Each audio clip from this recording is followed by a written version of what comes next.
একটা গ্রামে বাসুদেব নামের একটা লোক বসবাস করত। সে পেশায় ছিল একজন কৃষক। বাসুদেবের নিজস্ব কোনো জমি ছিল না, সে লোকের জমিতে ভাগে চাষ করত। সে ভগবান শিবের পরম ভক্ত ছিল। সকালে উঠে ভগবান শিবের পুজো যদি না করত তার দিনটা শুরু হতো না।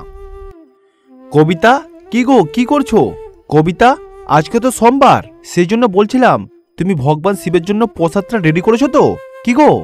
আরে না গো, আজ কোনো প্রসাদ তৈরি করা হয়নি। আসলে শরীরটা না খুব একটা ভালো নেই, তাই আজ করতে পারিনি। ঠিক আছে, তুমি যখন এত করে বলছো, আমি স্নানটা করে নিই, তারপরে আমি প্রসাদটা তৈরি করে দেব। ঠিক আছে? আচ্ছা ঠিক আছে, তুমি যখন বলছো তোমার শরীরটা ভালো নেই, ঠিক আছে, তুমি বিশ্রাম নাও। আজকে না হলে আমি ভগবান শিবকে বাতাসা এবং মাখন দিয়ে পুজো করে নেব, তুমি বিশ্রাম করো। আমি পুজোর থালাতে বার করে পুজো করে নেব, তুমি যাও। তারপরে বাসুদেব বাবু ভগবান শিবকে তার বানানো প্রসাদ তৈরি করে পুজো করতে শুরু করে দিল। হে ভগবান, আমি ছোটবেলা থেকেই আপনার পুজো করে আসছি। আমি চাই সর্বদা আপনি আমার পাশে থাকুন।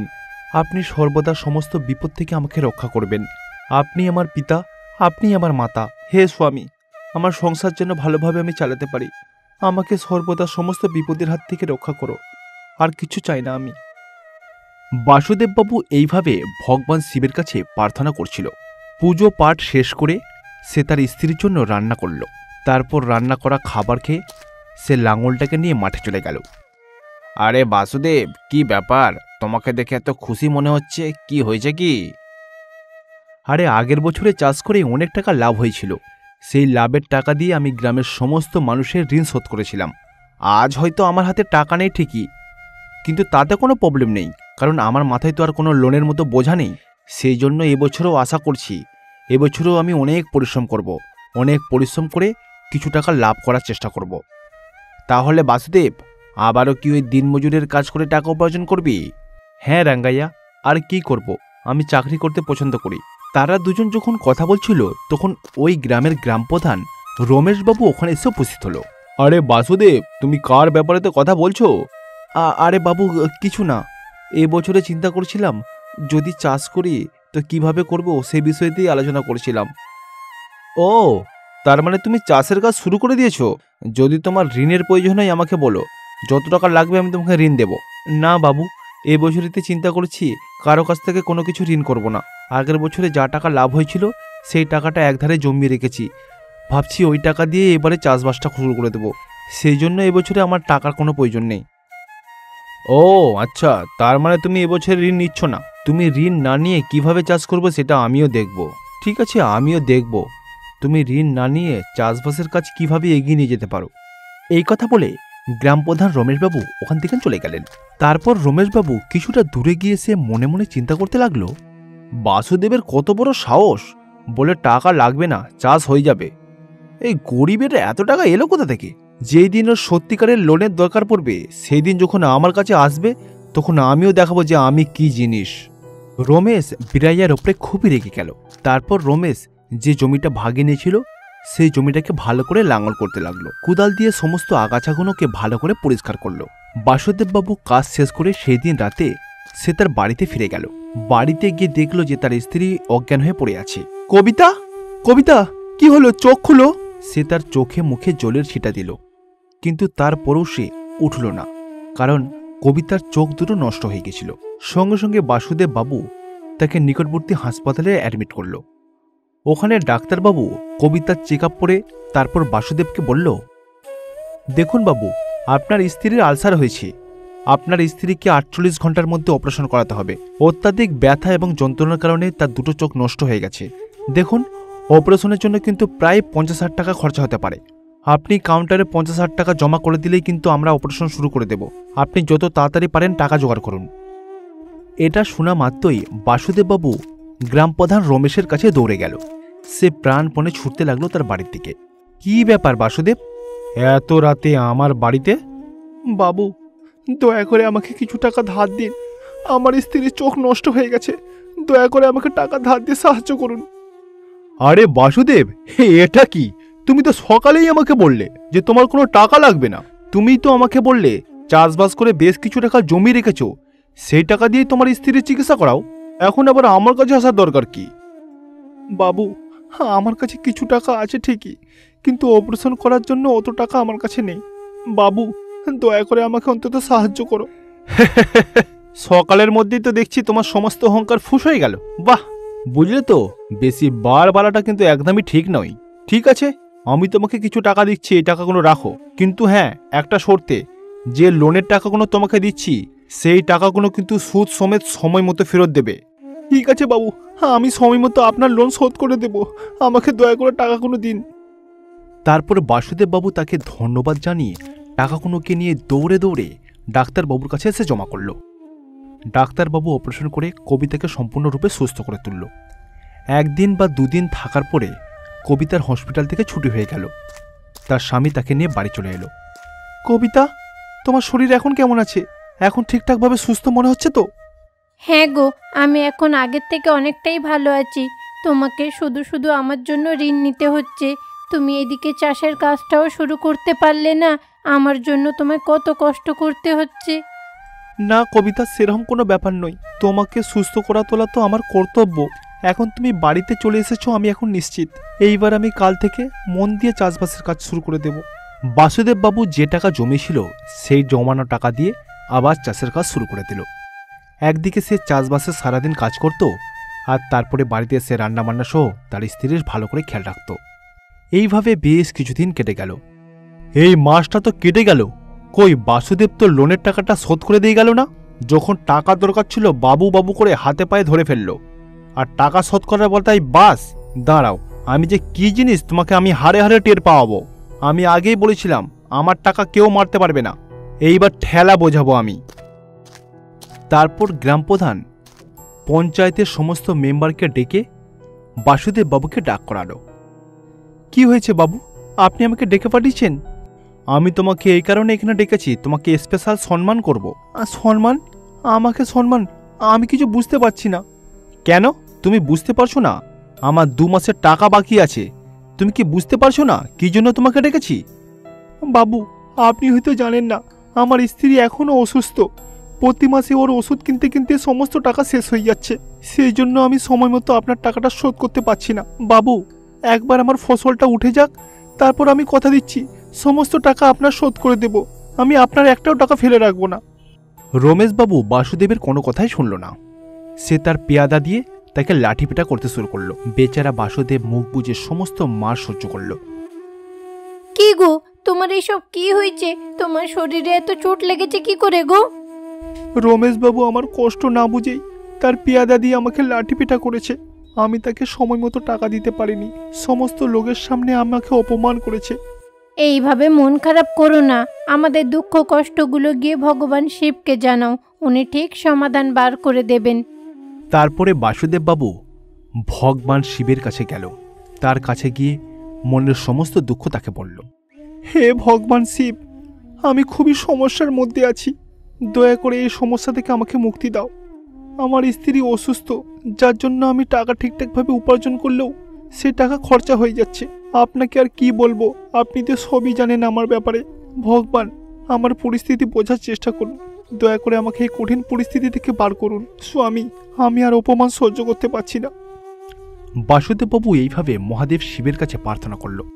এইভাবে ওই রাতটা কোনো রকমে কেটে গেল। পরের দিন সকালবেলা বাসুদেবের বাড়িতে রুদ্রাইয়া নামের একজন লোক এসে উপস্থিত হলো। বাবু, আমি শিরসম থেকে এসেছি। রাস্তা দিয়ে আস্তে আস্তে আমি সমস্ত টাকাগুলো হারিয়ে ফেলেছি। আমি এখন আমার গ্রামে যেতে পারছি না। বাবু, আপনি কি আমাকে কাজ দেবেন? আমি কিছু কাজ করতে চাই। কাজ করে কিছু টাকা উপার্জন করলে কিছু টাকা হয়ে যাবে, তখন হয়তো আমি আমার গ্রামেতে ফিরে যেতে পারবো। বলুন না বাবু, আমাকে কিছু কাজ দেন না, দিন না বাবু। ও সত্যি আপনার জন্য খুবই খারাপ লাগছে। আপনি আমার সাথে চাষের কাজ করবেন? আপনি যদি আমার সাথে কাজ করেন তাহলে কিছু টাকা আমি আপনাকে দিতে পারি। আপনি কি আমার সাথে চাষের কাজে হেল্প করবেন? হ্যাঁ বাবু, হ্যাঁ, আমি তাই করব। আপনি যা বলবেন আমি তাই করব। তারপর রুদ্রাইয়া বাসুদেব বাবুর সাথে একসাথে মিলে জমি চাষ শুরু করে দিল। রুদ্রাইয়া নামের ওই লোকটি কয়েক মিনিটের মধ্যে সমস্ত কাজ শেষ করে ফেলল। এমনকি কয়েক মিনিটের মধ্যে তার জমির রোপণের কাজ শেষ হয়ে গেল। এমনকি কয়েক মিনিটের মধ্যে সমস্ত আগাছা পরিষ্কার করে ফেলল। এমনকি কয়েক মিনিটের মধ্যে আল কেটে জমিতে জল দিতে লাগলো। আরে, আপনি এত দ্রুত কাজ কিভাবে করছেন? আপনি তো হাঁপিয়ে যাবেন, একটু ধীরে ধীরে করুন। বাবু, এটাই আমার স্বাভাবিক স্পিড। আমি এইভাবে দ্রুত কাজ করতে পছন্দ করি। বাবু, আমি ভালো করে কাজ করছি তো? আপনি খুশি তো? বাবু, আপনি এখন বিশ্রাম নিন। যে ফসল ফলতে প্রায় 6 মাস লাগে সেটা 3 মাসের মধ্যেই ফলে গেল। এমনকি ফসলেতে স্বাভাবিকের তুলনায় ফসল দ্বিগুণ হয়েছিল। এটা খুবই আশ্চর্যের ব্যাপার। বাসুদেববাবু ফসল বিক্রি করে এবছরে অনেক টাকা উপার্জন করে। এই নিন রমেশবাবু, আপনার টাকাটা এখানে সম্পূর্ণ রয়েছে, আপনি গুনে নেবেন। আপনি তো আমাকে ভিখারি চোখেই দেখেন। ঠিক আছে, আসছি। তারপর বাসুদেববাবু রুদ্ধাইয়ার কাছে গেল। রুদ্ধাইয়া যে এতদিন ধরে তার কাছে কাজ করলো তাকেও তো কিছু টাকা দিতে হবে। তখনই রুদ্ধাইয়া মহাশিবে পরিণত হল। বাসুদেব, তুমিই তো বলেছিলে যে আমি তোমার মা, আমি তোমার বাবা, আমি তোমার পুত্র। পুত্র যদি তার বাবার হয়ে কাজ করে, সেই বাবা কি তার পুত্রকে টাকা দেয়? তুমি খুবই গভীর সমস্যার মধ্যে ছিলে, আমার কাছে হাত জোর করে কেঁদেছিলে। তোমার কষ্ট আমি কিভাবে দেখে থাকতে পারি, সেই জন্যই তোমাকে সাহায্য করেছি। স্বামী, আপনাকে অসংখ্য ধন্যবাদ স্বামী। আপনি এইভাবে এসে যে আমাকে সারপ্রাইজ করবেন আমি কখনোই ভাবতে পারিনি। আপনাকে অসংখ্য অসংখ্য ধন্যবাদ। আমি ওই গ্রাম প্রধানের কাছে যে যন্ত্রণা সহ্য করেছি, আমি মুখ বুজে সহ্য করতে পারিনি। আমার স্ত্রীর এরকম পরিস্থিতি। তারপর মহাদেব শিব তার চাষবাসের কাজেতে কোনোরকম কোনো বাধা বিপত্তি না আসে সেই জন্য তাকে আশীর্বাদ করলো। তারপর ওখান থেকে অদৃশ্য হয়ে গেল। এক গ্রামে রমেশ নামের একটা ছেলে থাকতো। হঠাৎ করে কিছুদিন আগে তার বাবা রামারাও মারা যান। তার বাবার মৃত্যুর পরে ওই পরিবারের দায়িত্ব রমেশের কাঁধে এসে পড়ে। রমেশের বাড়িতে তার মা গৌতমী দেবী আর তার ছোট্ট বোন কল্যাণী থাকতো। সে সিদ্ধান্ত নিল তাদের দায়িত্ব সে নেবে।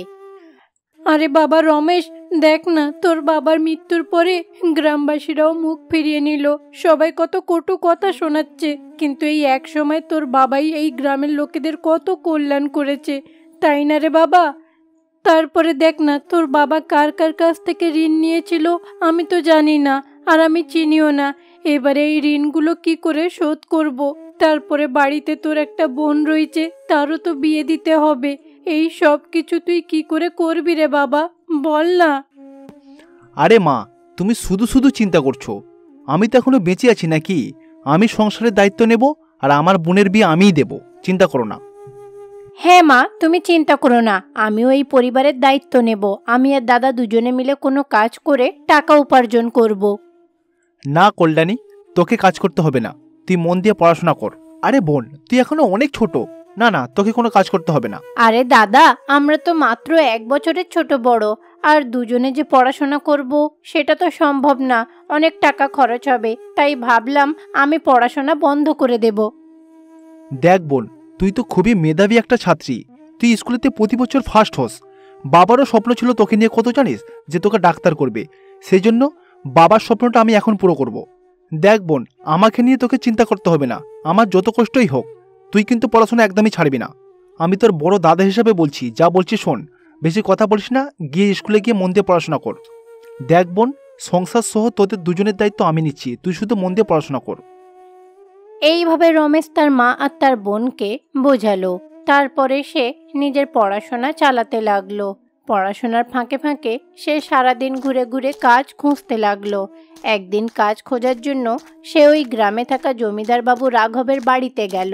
সেখানে গিয়ে ওনার সাথে দেখা করে। তুমি রামাইয়া বাবুর ছেলে, তাই না? কি ব্যাপার, তুমি আজকে হঠাৎ করে আমার কাছে এলে? তোমার কি টাকা লাগবে? তোমার বাবার তো গ্রামেতে অনেক নাম ডাক। তোমরা গরিব হওয়ার কারণে হয়তো শোধ করতে পারবে না বলে হয়তো গ্রামের লোকেরা টাকা দিচ্ছে না, কিন্তু আমি তোমাকে টাকা দেব। আমি যদ্দূর তোমার বাবার সাথে মিশেছি, তোমার বাবা খুবই ভালো মানুষ ছিলেন। উনি এই গ্রামের জন্য অনেক কিছুই করেছেন। তুমি বলো তোমার কত টাকা লাগবে, আমি দিতে রাজি আছি। আরে বাবু, আমি টাকার জন্য আসিনি। আমাকে যদি একটা চাকরি দিতেন তাহলে খুবই ভালো হতো। কি চাকরি? না না, চাকরি আপনাকে দিতে পারবো না। এমনিতে সমস্ত গ্রামের লোকেরা তোমাদের শত্রু, আর তুমি চাকরি করবে আমার এখানে? কখন কি বিপদ ঘটে যাবে আর তার সমস্ত দায় এসে আমার কাঁধের ওপরে পড়বে। এই গ্রামে তো তোমাদের পরিবারের শত্রুর কোনো অভাব নেই, সেই জন্য বাপু তোমাকে চাকরি দিতে পারবো না, সরি। এইভাবে জমিদার বাবু রমেশকে উল্টোপাল্টা বলে তাকে তাড়িয়ে দিলেন। বেচারা রমেশ মন খারাপ করে আরও অনেকের কাছে গেল কাজ খোঁজার জন্য, কিন্তু গ্রামবাসীরা কেউ তাকে কোনো কাজই দিল না। তখন বেচারা রমেশ মন খারাপ করে বাড়িতে চলে যায়। আরে বাবা রমেশ, কি হলো? তুই কি কোনো কাজের খোঁজ পেলি? না গো মা, অনেক চেষ্টাই তো করলাম, কেউ আমাকে চাকরি দিতে রাজি হচ্ছে না। আরে দাদা, দেখ না, কলেজেও তো পরীক্ষার ফিস চাইছে। যদি ফিস না দিই তাহলে পরীক্ষায় বসতে দেবে না। কি করব আমি? গোটা গ্রাম ভালো করে ঘোরার পরে একটা জিনিস আজকে ভালো করে বুঝেছি। কি বুঝতে পারলি? গ্রামের অনেকেই আছে যারা আমাদের ওপরে হিংসা করে। তারা কখনোই চায় না যে আমরা ভালো করে খেয়ে পরে বেঁচে থাকি। আমরা যে একটা ভালো ছোটোখাটো চাকরি করে যে জীবনে উন্নতি করব, তারা সেটা কখনোই চায় না। সেই জন্য চিন্তা করেছি আমি নিজেই কিছু একটা করব। আমি অনেক চিন্তা করেছি মা, আমি সিদ্ধান্ত নিয়েছি যে আমি অটো চালাবো। কিন্তু মা, সমস্যা হলো অটো চালানোর জন্য তো আমার কাছে পর্যাপ্ত টাকাও নেই। মা, আমি অটো কেনার জন্য কিছু ঋণ নিতে চাই, তুমি কি বলো? না রে বাবা, তোকে আর কারোর কাছ থেকে টাকা ধার নিতে হবে না। আমার কাছে দু একটা সোনার গহনা রয়েছে, তুই সেইগুলো বিক্রি করে টাকা নিয়ে আয়। সেই টাকা দিয়ে তুই কিছু কাজবাজ কর, বুঝলি বাবা? আর এখন যা ঋণ নিয়েছে তোর বাবা, ওইগুলো শোধ করারও ক্ষমতা আমাদের নেই। তাই আগে তুই ব্যবসাটা শুরু কর, তারপরে ঋণ শোধ করব। এই রকম বলে গৌতমী দেবী তার গহনাগুলো তার ছেলেকে দিলেন। মা, তুমি মন খারাপ করো না, আমি কথা দিচ্ছি তোমাকে 1 বছরের মধ্যেই তোমার গয়নাগুলোকে ছাড়িয়ে দেব। তারপর আমি আমার বোনের বিয়ে দেব। রমেশ তারপরে তার মার দেওয়া গহনাগুলো বিক্রি করে সেই টাকা দিয়ে একটা অটোরিকশা কেনে। সেই অটোরিকশা এখন সে চালাতে লাগলো। প্রথমে চালাবার আগে সে ওই অটোরিকশাটাকে মন্দিরে নিয়ে গিয়ে সেই অটোরিকশার পুজো করে। তখনই সেখানে এক গরিব বয়স্ক ব্যক্তি এলেন। এই জীবনে কত লোককেই তো দেখলাম নানা রকমের যানবাহন কিনে ভগবানের নামে প্রার্থনা দিচ্ছে, হাজার হাজার টাকা মন্দিরেতে পুজো দিচ্ছে, কিন্তু তাদের কাছে যখন 1 টাকা চাইতে যাই দূর দূর করে তাড়িয়ে দেয়। দেখে তো মনে হচ্ছে ছেলেটা নতুন অটো কিনেছে, ভগবানের কাছে মনে হচ্ছে প্রার্থনা করছে যাতে তার ব্যবসা ভালো করে চলে। যাই, আমি ওই লোকটার কাছে যাই, ওর কাছ থেকে কিছু টাকা চাই। বাবু, আমি একজন ভিখারি, সকাল থেকে আমি কিচ্ছু খাইনি। অনেক জনের কাছ থেকে আমি অনেকভাবে টাকা চেয়েছি, কেউ আমাকে 1 টাকা দিতে রাজি হয়নি। খিদের জ্বালাতে আমি ছটফট করছি বাবু। বাবু, দয়া করে আপনি যদি কিছু টাকা দেন তাহলে অন্তত পেট ভরে খেতে পারি। দেন না বাবু, ভগবান আপনার মঙ্গল করবে। ওহো হো, তাই নাকি? আপনি সকাল থেকে কিচ্ছু খাননি? এ নিন, এ নিন, আমার কাছে 50 টাকা রয়েছে, এইটা নিন। আমি আজ থেকেই অটো চালাতে শুরু করছি। আমার এই অটোটাকে ভালো করে আপনি চিনে রাখুন, যখনই আপনার কোনো খিদে লাগবে তখন আমার কাছে আসবেন, আমি অবশ্যই আপনাকে খাওয়াবো। বেচারা রমেশ তখন তার কাছে থাকা টাকাটা ওই বয়স্ক ব্যক্তিকে দিয়ে তারপরে অটোরিকশা নিয়ে চলে যায়। হঠাৎ করে ওই বয়স্ক বৃদ্ধ মহাদেবের রূপে পরিবর্তন হন। আসলে উনি হলেন ভগবান শিব। আজকে আমি সারাদিন ধরে এই মন্দির প্রাঙ্গণে ঘুরে বেরিয়েছি, অনেকের কাছে অনেকভাবে টাকা চেয়েছি, কেউ আমাকে 1 টাকাও দিতে রাজি হয়নি। এমনকি অনেকের কাছে খাবার চেয়েছি, কেউ আমাকে খাবার দিতেও রাজি হয়নি। কিন্তু আমার এই মন্দিরে অনেকে অনেক টাকা দান করেছে।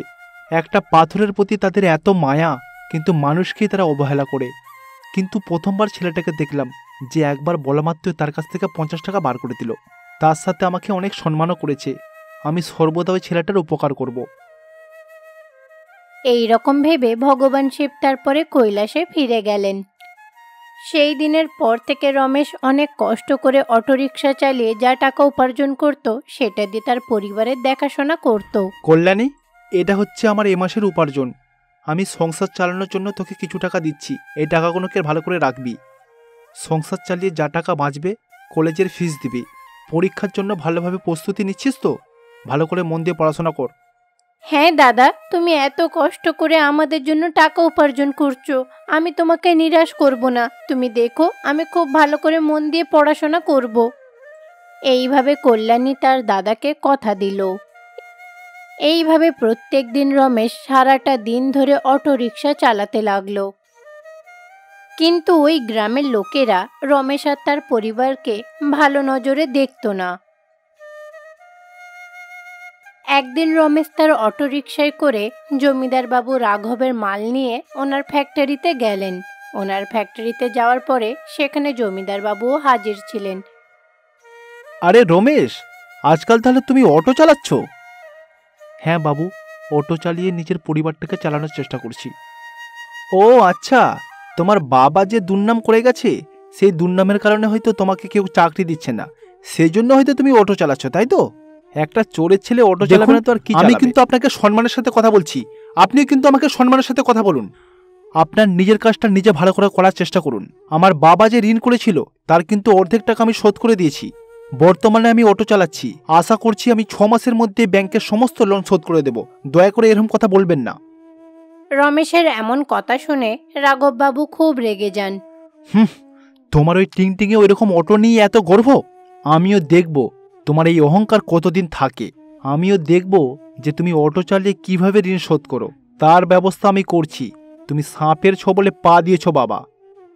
রাঘববাবু চাইতেন রমেশের অটো যাতে নষ্ট হয়ে যাক, সে যাতে আর অটো রিক্সা চালাতে না পারে। একদিন রাঘববাবু চুপি চুপি যখন রমেশ অটোতে ছিল না তখন তার অটোতে গিয়ে একটা বোম রেখে দেন। কিন্তু বেচারা রমেশ এই বিষয়ে জানতো না, সে অটো চালিয়ে গ্রামে ঘোরাফেরা করতে লাগলো। অন্যদিকে মহাদেব শিব কৈলাসে বসে সব কিছুই দেখছিলেন। এইবার ওর প্রাণ বাঁচানোর সময় এসে গেছে, যে আমার খিদে মিটিয়েছিল। তখনই মহাদেব শিব ভেষ বদল করে এক বৃদ্ধ লোকের রূপে এসে রমেশের অটোকে থামালেন। ওহো কাকাবাবু, আপনি কোথায় যেতে চান? আমি ওই পাশের গ্রামেতে যাব বাবা, কিন্তু বাবা আমার কাছে ভাড়া দেওয়ার মতো টাকা নেই। আচ্ছা ঠিক আছে কাকাবাবু, কোনো ব্যাপার না, আপনি আমার অটোতে বসুন, আমাকে বলুন কোথায় যাবেন, আপনার গন্তব্যস্থলে আপনাকে ছেড়ে দিচ্ছি। তারপরে রমেশ তার অটোরিকশায় ওই বৃদ্ধ লোককে বসিয়ে পাশের গ্রামে নিয়ে যায়। অন্যদিকে রাঘববাবু মনে মনে খুশি হচ্ছিলেন যে এতক্ষণে হয়তো রমেশ মারা গেছে। আজকে রমেশ নিশ্চয়ই মারা যাবে। যে বোমটা লাগিয়েছি ওর অটো সহ সম্পূর্ণভাবে উড়ে যাবে। আমার সাথে পাঙ্গা নেওয়া, ও সাপের ছোবলে পা দিয়েছে, ছবল তোকে খেতেই হবে। এই রকম ভেবে রাঘববাবু মনে মনে খুব খুশি হচ্ছিলেন।